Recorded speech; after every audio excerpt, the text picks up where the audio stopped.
मेरे पापा को लड़कियों का मोबाइल चलाना बिल्कुल भी पसंद नहीं था। पापा कहते थे जब तक लड़कियां 20 प्लस ना हो जाए उन्हें पर्सनल इंटरनेट मोबाइल नहीं देना चाहिए, क्योंकि मोबाइल पर वह गलत चीज देखेंगी और फिर कच्ची उम्र में अपनी राह से भटक सकती हैं। हमारे घर में अभी वही पुराने जमाने का छोटा सा कीपैड वाला फोन था। मेरी परवरिश भी बहुत ही धार्मिक तरीके से की गई थी। हर समय भगवान की पूजा अर्चना करना मेरी परवरिश में शामिल था। यहाँ तक कि मैं रेगुलर व्रत भी रखती थी। कभी बिना मतलब मैं घर से बाहर भी नहीं निकली थी। अगर मेरे पापा को लड़कियों के हाथ में मोबाइल पसंद नहीं था तो मुझे भी यह बात पसंद नहीं थी कि मैं इंटरनेट वाला मोबाइल चलाती। मुझे भी इस बात का कोई शौक नहीं था। मैं इंग्लिश में M.A कर चुकी थी क्योंकि पढ़ाई करना मेरा जुनून था और अपनी पढ़ाई पूरी करने के बाद आजकल मैं घरदारी सीख रही थी, क्योंकि मेरी माँ का मानना था कि लड़की चाहे कितनी भी पढ़ लिख कर ऊंची पोस्ट पर पहुंच जाए लेकिन उसे घरदारी जरूर आनी चाहिए। मेरे धार्मिक स्वभाव को लेकर आजकल के जमाने की मेरी सहेलियां भी मुझे काफी बातें सुनाया करती थी और मेरी इस प्रवृत्ति के कारण मेरे रिश्ते भी मिलना मुश्किल थे, क्योंकि आजकल के मॉडर्न लड़के कहाँ ऐसी पुरानी ख्यालात और धार्मिक लड़कियों को पसंद करते हैं। आजकल फैशनेबल लड़कियों को ज्यादा पसंद किया जाता था। लेकिन जो भी हो, मैं अपनी जिंदगी से बहुत खुश थी। लेकिन मैं नहीं जानती थी कि मेरी जिंदगी में कैसा तूफान आने वाला था कि मेरी जिंदगी एकदम बदल कर रह जाती। यह उन दिनों की बात है जब मैं अपनी पढ़ाई पूरी कर चुकी थी। रात को फ्री टाइम में मैं बैठी गीता का पाठ कर रही थी कि उसी वक्त हमारे घर के मोबाइल पर घंटी बजी थी। पापा अपने कमरे में सो रहे थे और जब फोन की घंटी बजी तो मैंने गीता को बंद किया और फोन हाथ में उठा लिया। मुझे हैरत थी कि इस वक्त किसका फोन हो सकता है, क्योंकि रात के 11:30 बज रहे थे। मैंने फोन उठाया और हेलो कहा तो दूसरी तरफ किसी लड़के की आवाज थी। मैंने कहा कौन हो और किस बात करनी है आपको। वह कहने लगा जी मेरा नाम साहिल है। मैंने कहा आपको किससे बात करनी है। वह कहने लगा आपकी आवाज बहुत ही प्यारी है, आपसे ही कर लेते हैं, बहुत बोर हो रहा हूँ। मुझे उसकी यह बात बड़ी ही बेतुकी लगी थी। मैंने कहा आपको शर्म आनी चाहिए समय दूसरों को परेशान करते हुए। क्या लड़कियों को आपने अपने टाइम पास का सामान समझ रखा है कि जब आप बोर होंगे तो उनसे बात करके अपना टाइम पास कर लेंगे। और मैं इस टाइप की लड़की नहीं हूँ, इसलिए अपना समय बर्बाद ना करें। आप अपने जैसी कोई आवारा लड़की अपने लिए ढूंढ ले। यह कहकर मैंने फोन बंद कर दिया। अभी मैं सोच रही थी कि मैं अपने कमरे में जाकर थोड़ी देर आराम कर लूं, क्योंकि रात काफी हो चुकी थी कि तभी फोन की घंटी दोबारा बजने लगी। मैंने फोन को वाइब्रेशन पर कर दिया और वहीं छोड़कर अपने कमरे में चली गई। मैंने सोचा जो कोई भी होगा बार बार फोन करेगा और जब फोन कोई नहीं उठाएगा तो खुद ही थक कर बंद कर देगा।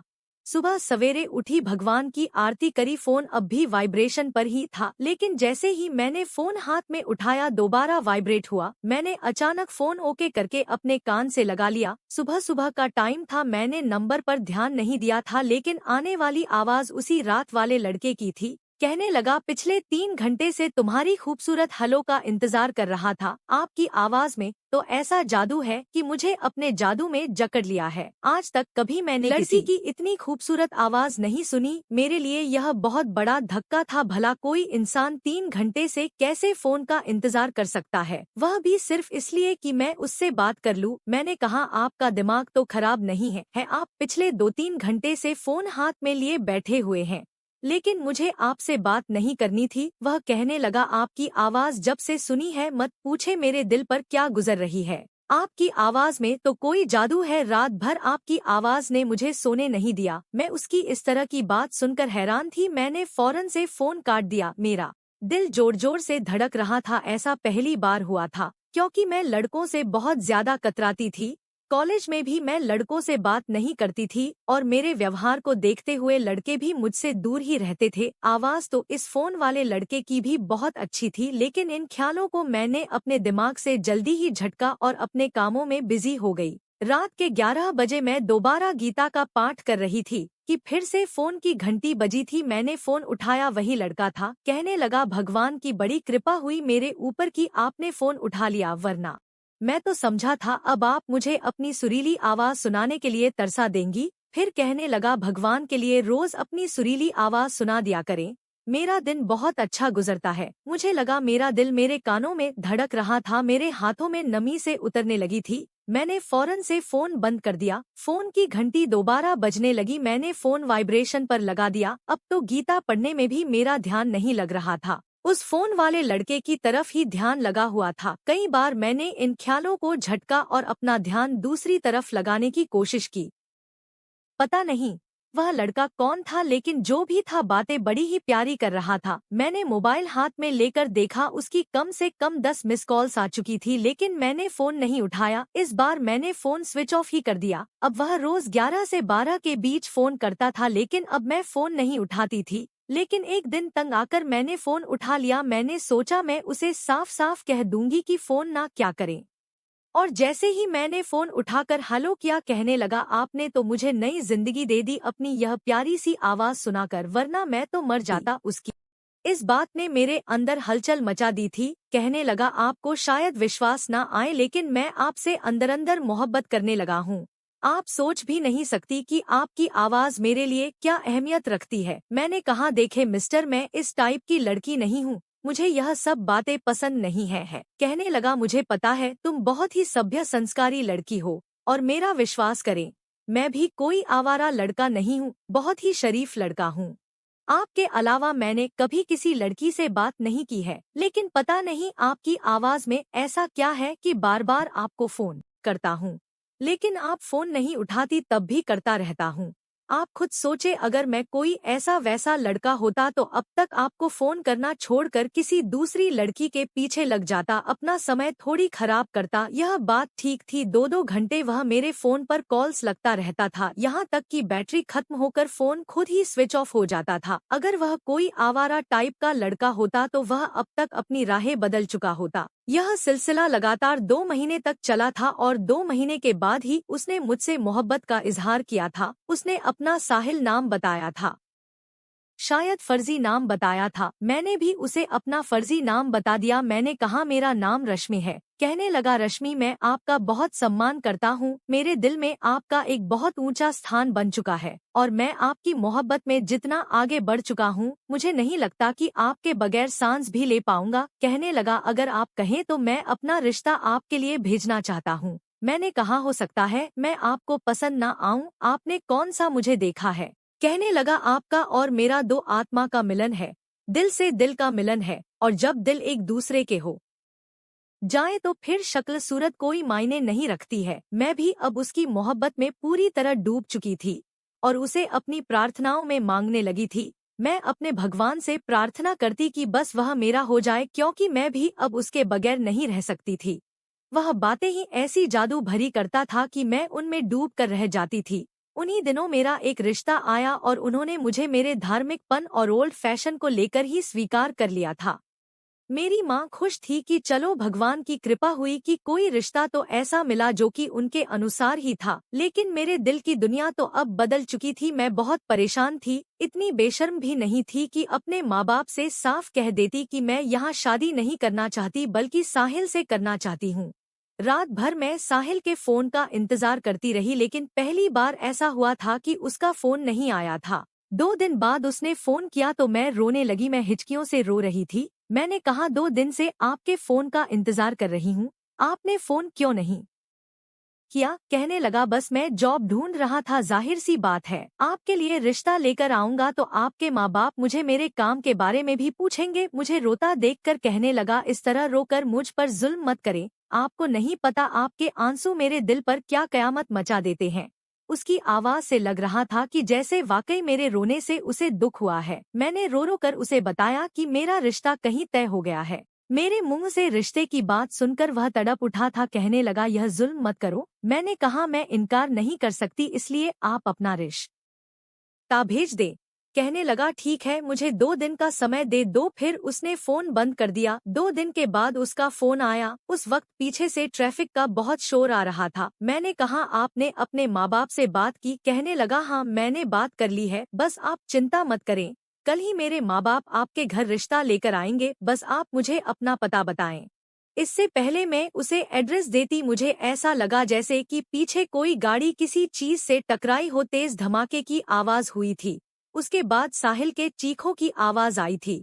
मैं फोन पर साहिल साहिल चिल्ला रही थी। इत इत्तेफाक कुछ ऐसा था कि मेरे माँ बाप भी उस वक्त घर पर नहीं थे। मैंने कहा, क्या हुआ है साहिल, किस चीज का शोर है? वह अटक अटक कर बोलने लगा कि गाड़ी वाले ने मेरी बाइक को टक्कर मार दी है, मेरे सर से बुरी तरह खून बह रहा है, रश्मि मेरा सांप उखाड़ रहा है। वह बहुत अटक अटक कर बोल रहा था। आसपास से बहुत ज्यादा शोर शराबे की आवाज आने लगी थी और यह बात सुनकर तो मुझे ऐसा लगा कि जैसे मेरे शरीर से जान निकल गई हो, मैं बदहवास हो गई। मैंने रोते हुए कहा, साहिल क्या तुम्हारे आसपास कोई नहीं है? उसे कहो तुम्हें हॉस्पिटल पहुंचा दे। फिर साहिल कहने लगा, मुझे माफ कर देना रश्मि, मैं जा रहा हूँ, मुझे नहीं लगता कि अब मैं बच पाऊंगा। फिर उसके बाद उसकी आवाज बंद हो गई। थोड़ी देर बाद अटकते हुए फिर बोला था, रश्मि रश्मि मुझे माफ कर देना। यह कहते हुए फोन शायद उसके हाथ से छूट गया था, क्योंकि मुझे अब बस शोर शराबे की ही आवाज आ रही थी, लेकिन अब साहिल की आवाज नहीं आ रही थी। और जैसे मेरी तो जान ही निकल गई थी। मैंने फोन काट कर दोबारा फोन किया तो किसी दूसरे लड़के ने उठाया था, वह भी बड़ा परेशान था। मैंने कहा कि साहिल कहाँ है, कहाँ लगा वही लड़का जिसका अभी अभी एक एक्सीडेंट हुआ है? मैंने कहा, हाँ हाँ वही, कहाँ है वह, प्लीज उसे अस्पताल ले जाएं। सामने वाला आदमी कहने लगा कि उसकी तो डेथ हो चुकी है, ऑन द स्पॉट ही उसकी मौत हो गई है। यह बात सुननी थी कि मुझे लगा किसी ने मेरे अंदर से भी जान निकाल ली। मैं रोने लगी थी, चीख चीख कर साहिल साहिल पुकार रही थी। फोन मेरे हाथ से छूटकर गिर गया था। मैं इतनी जोर से चिल्ला रही थी कि आस पड़ोस की औरतें भी हमारे घर में आ गई थी और मुझे संभालने लगी। लेकिन मुझे तो ऐसा लग रहा था कि मैं भी अब मर जाऊंगी। मैं रोते हुए कह रही थी, वह नहीं मर सकता, वह कैसे मर सकता है? मैंने तो उसे अपनी प्रार्थनाओं में मांगा था। मेरा भगवान क्या मुझसे इतना नाराज था? क्या मेरी तपस्या का उसने यह फल मुझे दिया कि मुझसे मेरी मोहब्बत ही छीन ली? मैंने तो सुना था कि भगवान अपने प्यारे भक्तों को कभी दुख नहीं देता, फिर उसने मुझे इतना बड़ा दुख कैसे दे दिया? वह मुझसे मेरी मोहब्बत कैसे छीन सकता था? मैं 2 महीने तक बुखार में पड़ी रही थी और इस बुखार में, बेहोशी के आलम में, मेरी जुबान पर सिर्फ एक ही नाम था और वह था साहिल का। जब मुझे होश आया तो मेरी माँ ने मुझसे पूछा कि यह साहिल कौन है? मैंने कहा, कोई नहीं, जो था वह अब जा चुका है। लेकिन अब मेरी जबान पर एक चुप सी लग गई थी। जब भगवान के सामने जाती तो खुद ब खुद मेरी आंखों से आंसू बहने लगते। मुझे विश्वास नहीं आता था कि वह मुझे छोड़कर जा सकता है। बार बार किसी के फोन की घंटी बजती तो मुझे ऐसा लगता है कि जैसे साहिल का फोन है। हर वक्त मेरी आंखों से आंसू बहते रहते थे। ना ठीक से खाती थी, ना सो पाती थी। पहली बार मैंने अपने भगवान से शिकवा किया था कि मैं तो तुझसे कितनी लौ लगाई थी, तन मन से सिर्फ तेरी हो गई थी, फिर तूने मुझे यह सजा क्यों दी? अगर तूने मेरे प्यार को अपने पास बुलाना था तो मुझे भी बुला लेता, मुझे नहीं जिया जाता उसके बगैर। उसकी बातें अभी मेरे कानों में गूंजती थी। मैं पागल सी होने लगी थी। अब मैं अपने भगवान से नाराज होने लगी थी, धीरे धीरे उससे दूर होने लगी थी। मेरे दिल में कहीं ना कहीं यह बात बैठ गई थी कि भगवान ने मुझसे मेरी सबसे कीमती चीज छीन ली है। अब अगर मैं भगवान की पूजा अर्चना करूं और उसे प्रार्थनाएं करूं तो किसके लिए करूं? धीरे धीरे मेरी जिंदगी अब एकदम बदलने लगी थी। मैंने ब्यूटी पार्लर जाना शुरू कर दिया और अपने बालों को कटवा दिया। लेयर कटिंग मैंने कंधों तक कर ली थी। मेरे लंबे घने बाल जमीन पर गिर चुके थे। मैंने फैशनेबल कपड़े पहनना शुरू कर दिए। मेरे कपड़े धीरे धीरे शॉर्ट भी शॉर्ट होते चले गए। शायद कहीं ना कहीं मैं अपने भगवान से नाराजगी दिख रही थी। अब तो मैंने भगवान के सामने ही जाना छोड़ दिया था। मेरे माँ बाप मेरे इस बदलती हालात से परेशान थे, मुझ पर गुस्सा भी किया कि यह क्या हरकत है, लेकिन अब मुझे किसी की परवाह नहीं थी। और इन्हीं दोनों मेरे लिए राहुल का रिश्ता आया और उन्होंने मुझे देखते ही पसंद कर लिया। सब कुछ जल्दबाजी में हुआ। देखते ही देखते शादी की तारीख रख दी गई और शादी भी हो गई। लेकिन मैं अपने दिल का क्या करती? मेरा दिल अब भी साहिल के नाम पर धड़कता था। अब भी उसकी आवाज मेरे कानों में गूंजती थी। मेरे दिल में मेरे पति के लिए कोई भी जज्बात नहीं थे। शादी की रात वह मेरी ना जाने कितनी तारीफें कर रहा था कि तुम्हारी तस्वीर देखकर तो मैं दंग सा रह गया था। मेरी माँ ने मुझे बहुत सी लड़कियों की तस्वीर दिखाई, लेकिन मुझे कोई भी पसंद नहीं आ रही थी, क्योंकि मैं थोड़ा अलग ही टाइप का लड़का हूँ।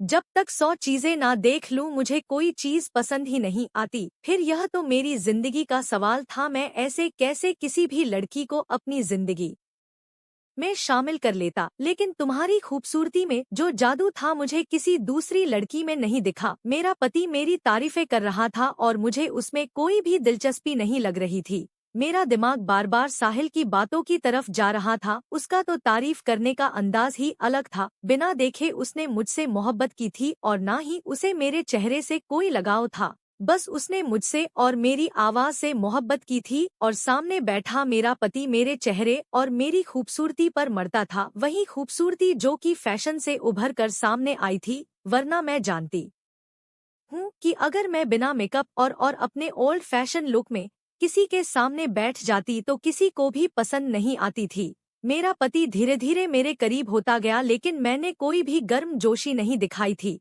मेरा पति शायद इसे मेरी शर्म और झिझक समझ रहा था। खैर, यह रात मेरे लिए कांटों भरी रात थी, लेकिन मेरे पति के लिए तो सपनों भरी रात थी। उसने पूरे दिल से अपना हक वसूल किया था। वह रोज मुझे नई नई फैंसी साड़ियाँ लाकर देता था, कहता यह पहनो, मुझे फैशनेबल लड़कियां बहुत अच्छी लगती हैं। लेकिन मैं बिल्कुल चुप चुप सी रहती थी। एक बार तो वह मेरी इस आदत से तंग आ गया, कहने लगा तुम बोलती क्यों नहीं हो? अरे यार, मुझसे मोहब्बत करो, मुझसे बातें क्या करो, मैं तुम्हारा पति हूँ। मेरा दिल चाहता है कि तुम मुझसे बातें करो, लेकिन मैं अपने दिल का क्या करती जो शायद साहिल के साथ ही बेजान हो चुका था। साहिल की याद मेरे दिल से निकलती नहीं थी। मैंने कहा करती तो हूँ मैं आपसे बात, कहने लगा यह क्या बातें हुई कि क्या खाओगे, क्या पहनोगे, कहाँ जाना है, कब आना है।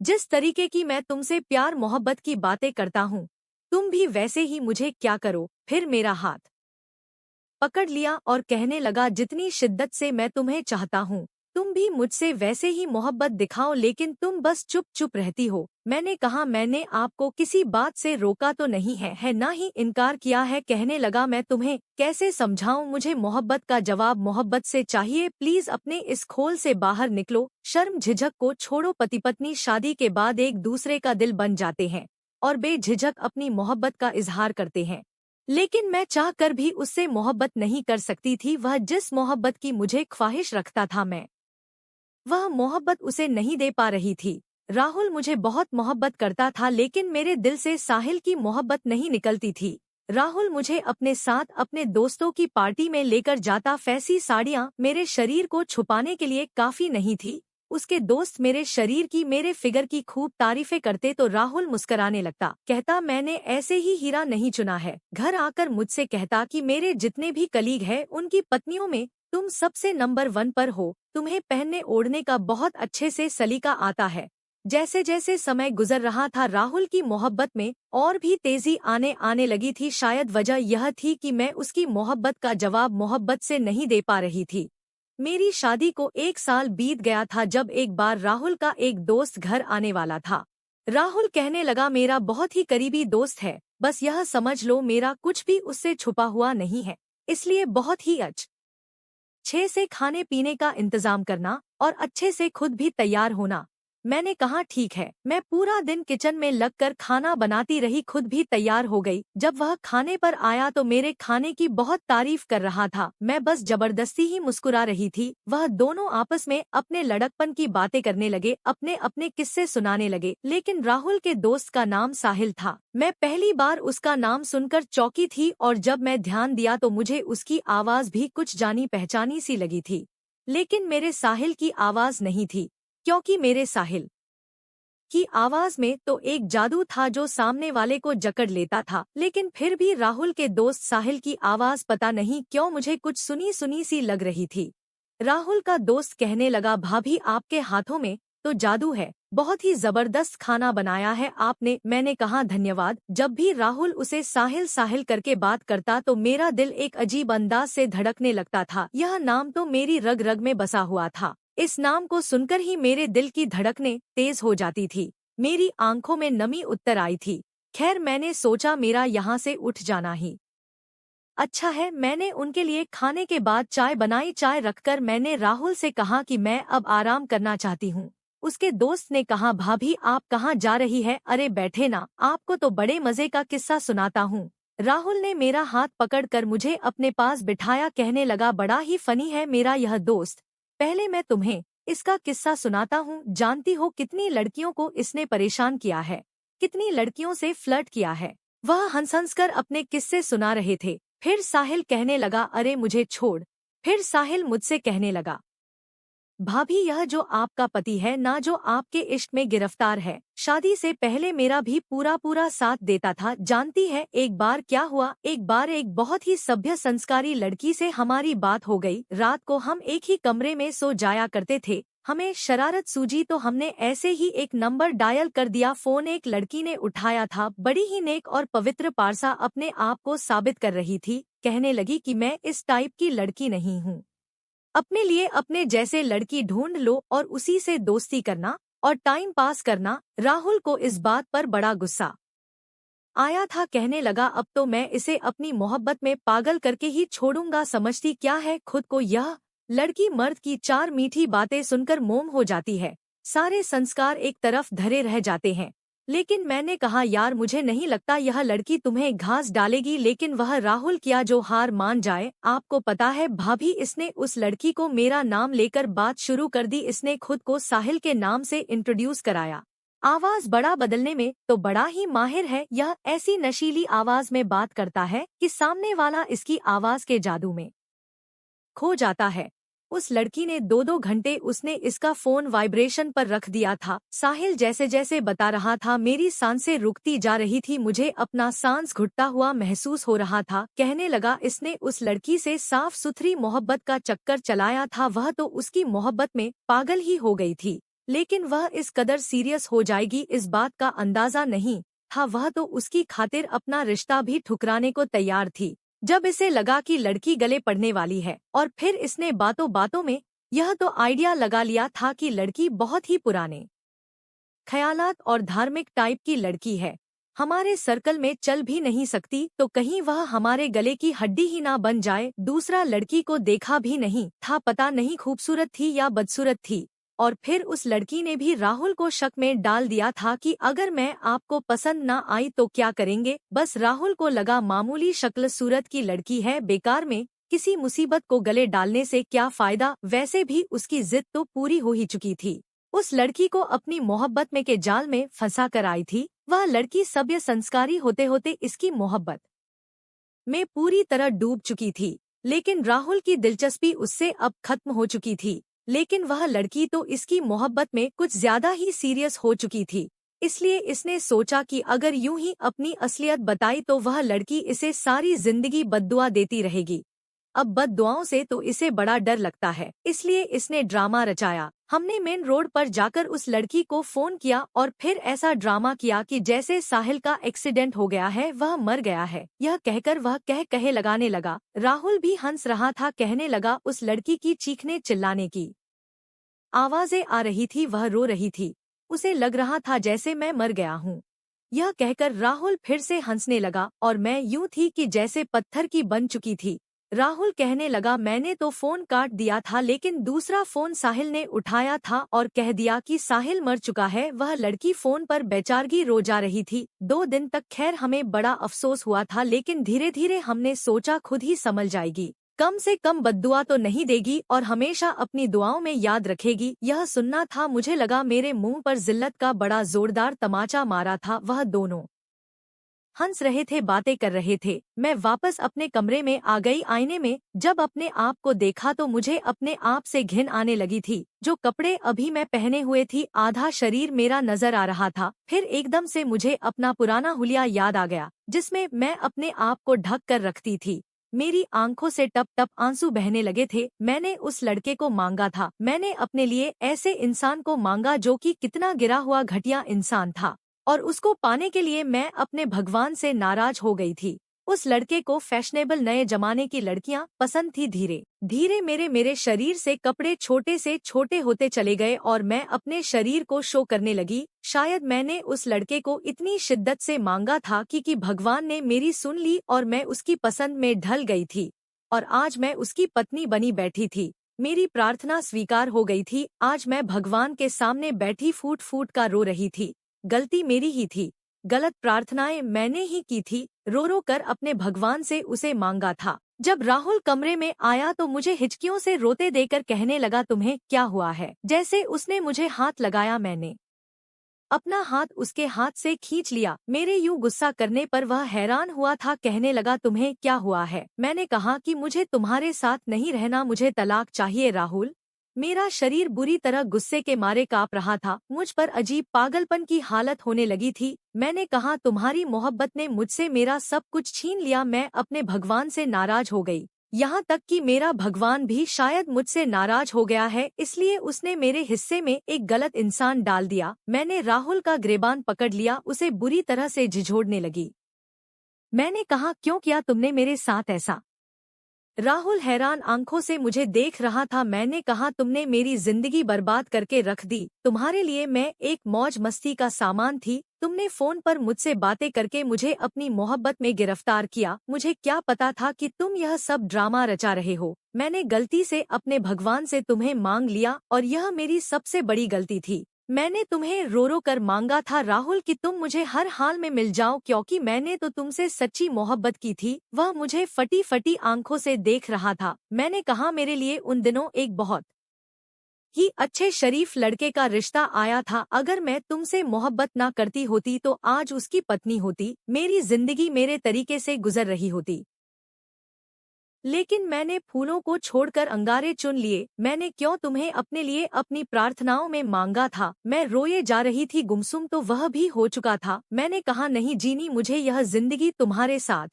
यह बेशर्मी वाली और बेपर्दे वाली नहीं तारीफ करवानी मुझे तुम्हारे दोस्तों से अपने फिगर की। मेरा शरीर, मेरा फिगर, मेरी खूबसूरती सिर्फ मेरे पति के लिए थी। लेकिन तुमने तो मेरी खूबसूरती को आम कर दिया। क्योंकि तुम्हारे साथ रहते रहते हैं मैं धीरे धीरे पाप के दलदल में धंसती चली जा रही हूँ। मुझे आजाद कर दो अपनी मोहब्बत से और इस रिश्ते से भी। मुझे इस जिंदगी से, इस माहौल से, तुमसे, कमरे से, हर चीज से घिन महसूस हो रही है। मेरा दम घुट रहा है। मैं बुरी तरह चिल्ला रही थी, यहाँ तक कि राहुल का दोस्त भी हमारी आवाज सुनकर कमरे में आ चुका था। शायद दरवाजा लॉक नहीं था। मेरे चीखने चिल्लाने की आवाज सुनकर वह अंदर आ गया था और पता नहीं मैं कब चिल्लाते चिल्लाते बेहोश हो गई थी। जब मुझे होश आया तो मैं हॉस्पिटल के एक रूम में थी। राहुल मेरे दोनों हाथ पकड़े मेरे पास ही बैठा हुआ था। मुझे होश आया तो मैंने अपने हाथों उससे छुड़ाए थे। राहुल कहने लगा, मेरी बात सुनो। मैंने कहा, कुछ नहीं सुनना मुझे। तुमने मेरा भगवान भी छीन लिया। मैं तुम्हारे साथ नहीं रहना चाहती। तुमने मुझे धोखा दिया है। मैं 2 साल अपनी भगवान की नाराजगी लेकर बिताए हैं। मुझे आजाद कर दो अपनी इस मोहब्बत से। मैं रोने लगी थी। मैंने कहा, अगर मैं ना होती, कोई और लड़की होती, तब जिंदगी तो उसकी भी बर्बाद हो जाती। मुझे समझ नहीं आती तुम लड़के ऐसी हरकतें करते क्यों हो। शायद तुम्हें एहसास नहीं कि लड़की अपने पहली मोहब्बत कभी नहीं भूलती। तुम मुझसे पूछते थे ना कि मैं तुम्हें मोहब्बत क्यों नहीं देती। तुम्हारी मोहब्बत का जवाब मोहब्बत से क्यों नहीं देती, जिसका तुम हक रखते हो। इसलिए कि मेरे दिल में मेरी पहली मोहब्बत घर कर चुकी थी। गलती मेरी थी। मैंने तुम्हें दुआओं में मांगा। मैंने क्यों तुम्हें मांगा। मैं फूट फूट कर रोने लगी। मेरी हालत को देखते हुए राहुल कहने लगा, भगवान के लिए इतनी टेंशन मत लो। पहले ही 2 दिन के बाद तुम्हें होश आया। तुम्हारा नर्वस ब्रेकडाउन हो गया था। अगर तुम इसी हालत में रही तो तुम्हें कुछ हो भी सकता है। मैंने कहा, काश मुझे हो जाए। मैंने तुम्हारे रूप में अपने भगवान की नाराजगी मांग ली। मुझे यही सजा मिलनी चाहिए। जैसे ही मेरी तबीयत संभली मैं अपने माँ बाप के घर आ गई। वो मुझे रोज फोन करता, लेकिन मैं उसका फोन नहीं उठाती थी। मुझसे मिलने आता तो मैं उससे बात नहीं करती थी। हर वक्त मैं भगवान के सामने बैठी उससे अपने पापों की माफी मांगती रहती थी।